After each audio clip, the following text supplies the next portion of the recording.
I always remember you guys' 2011 title and, how good you guys were. You mean I got that guy back there? You see that? Oh, yeah, that thing right there. Yeah, that thing right there. We got, it was a little bittersweet because I loved watching your team play, Mark. But at the time, I was a high schooler and a high school Laker fan at that point, and I was Thanks for making us feel old. Thanks, Logan. Thanks for making us feel old. Always. Every Monday and Thursday. I do this every Monday and Thursday. I'd give Roger shit for that. But everything is always talked about the next year and the following year of how you guys weren't as good that year. How did that experience?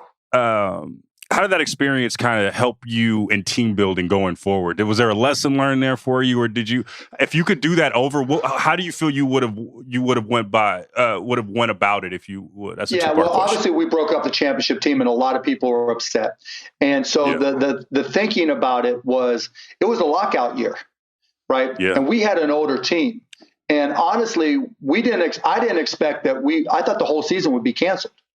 I was on the committee, the labor committee, and every meeting we had with the players, every meeting we had with the owners was, don't expect a season.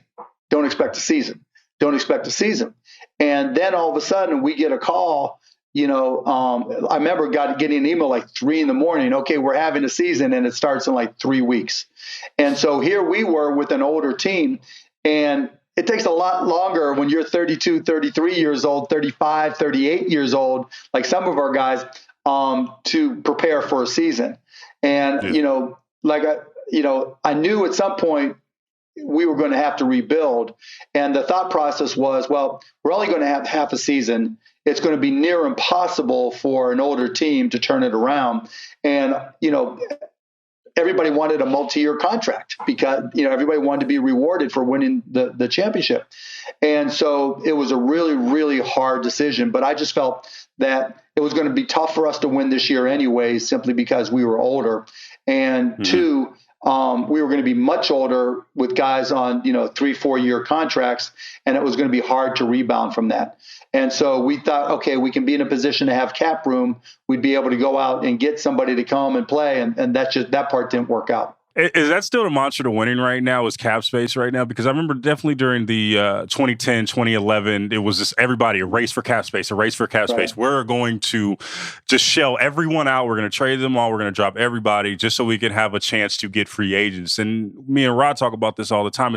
I think the NBA is about continuity and making sure you're playing with the right guys and guys that play together right. Where do you think we are right now in terms of getting and acquiring talent through free agency or by other means? Where do you think we are? That's a great question, Logan, because it's a hard question to answer. Because now with the Supermax, it's hard to have 3 players that are max players on the same team, because your team better be perfect and no injuries, because you're going to be in luxury tax and you're only going to be able to have the mid-level, and you're pretty much going to be having to play with just minimum players. And on top of that, you're going to be writing a check for $100 million every year, in luxury tax, just to try to keep that team together. And so, you see it with, some teams where their stars get hurt and everything gets turned upside down. Yep. And, so it really just depends on the circumstances. There's not one right road to take. And, I think every few years, the young guys kind of go the opposite trend of their predecessors. So where the older guys now are trying to pick where they want to go and, demand trades and everything. For the most part, I think younger guys are taking the opposite approach where, okay, I want to prove that I can win here, and this is my team, as opposed to, just go jump in somewhere else, unless the situation is just really bad for them.